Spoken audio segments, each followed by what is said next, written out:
Meron ako ditong liempo. Ayan, hiniwa ko na yan. Titimplahan ko muna ito. Lagyan ko ng asin. Paminta. Maglalagay din ako ng Cajun grill mix. McCormick to yung nakapack. Sinalin ko lang dito. Para magandang kulay, maglalagay ako ng paprika. Okay na yan. Ilagay ko na rin tong kalamansi.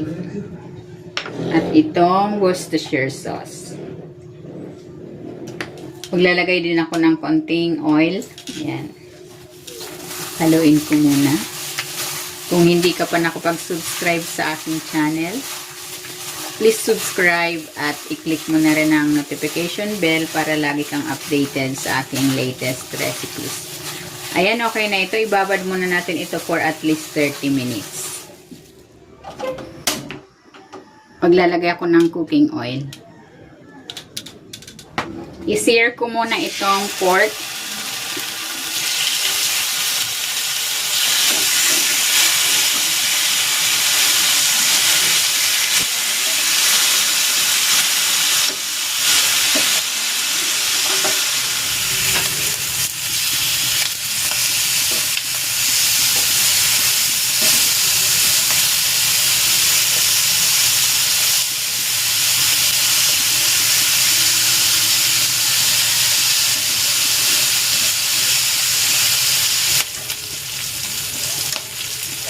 Maglalagay na ako ng tomato paste.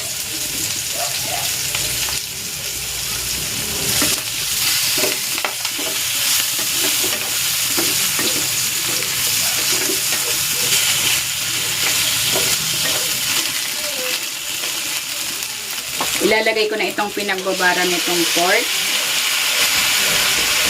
At maglalagay ako dito ng 8 ounce na Coke.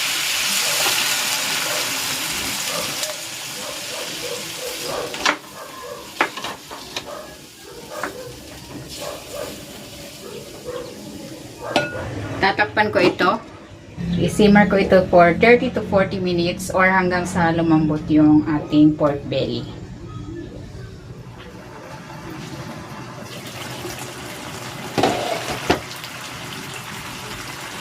Ayan, ito na yung pork belly. Malambot na. Nag-reduce na rin yung sauce. Ayan, luto na itong ating pork belly with Coke. Hahanguin ko na.